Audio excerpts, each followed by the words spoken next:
great pleasure to have one of the finest vocalists in music, 낸시윌슨. Welcome. Thank you very much. I'm real proud of what you guys are doing. I think this is fantastic. It's been a marvelous experience for us.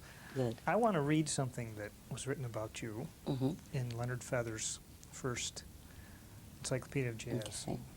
Admired by George Shearing and other musicians who have predicted a bright future for her, she has shown a promising combination of sensitive phrasing, secure intonation, and a strong jazz feeling. So, I think you've fulfilled their future prospects. Yeah.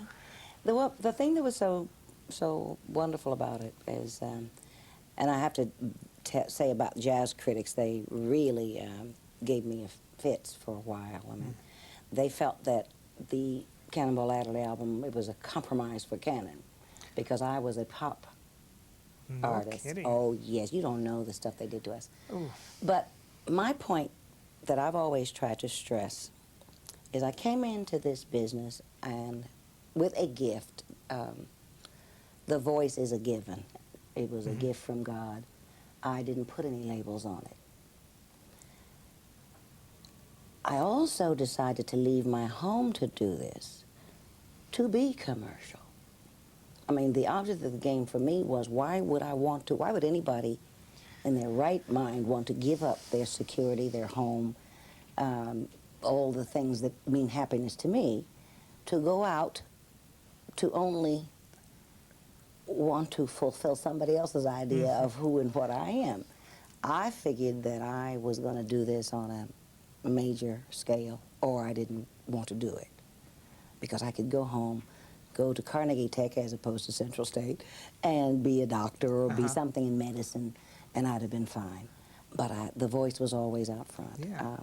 But I have never apologized for being a commercial artist. That is why I do what I do, is to sell. I want to be heard. I want to reach as many people as I can. I believe in that mass thing. You know, I want everybody to know who I am. If I'm going to do it. There's nothing wrong with that. Yeah. So when I listen to the things that Leonard Feather used to get on me, it would be, I was not as jazz, I mean, I wasn't a true jazz artist. Well, I've never professed to be. What does that mean, being a true Good question. jazz artist? What does a true jazz vocalist mean? Right. Do you have to scat? Do you have to... Well, if that's what it means, then I'm not, because I don't scat very well. I'm not a scatter.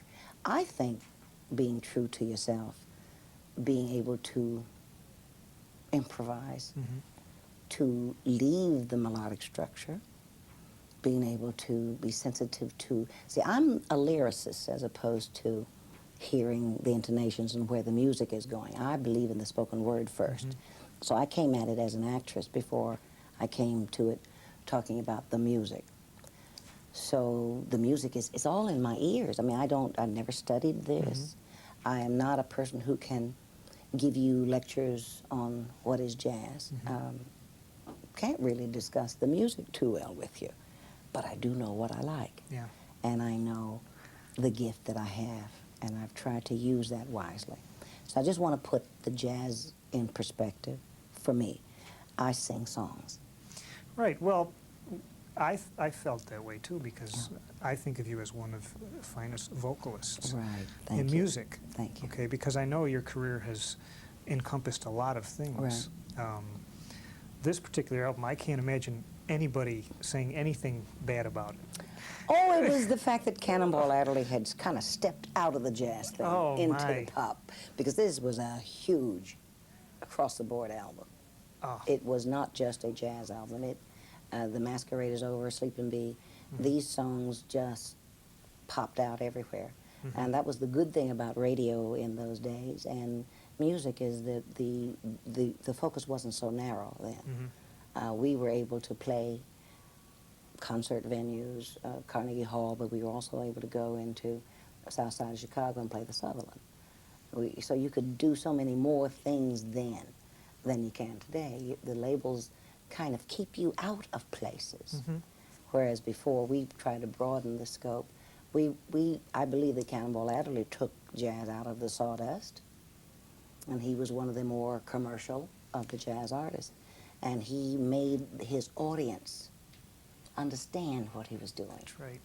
He had a command of the English language, and he talked about the music as though it were truly alive. Mm-hmm. And he made everybody know what he was talking about. Yeah.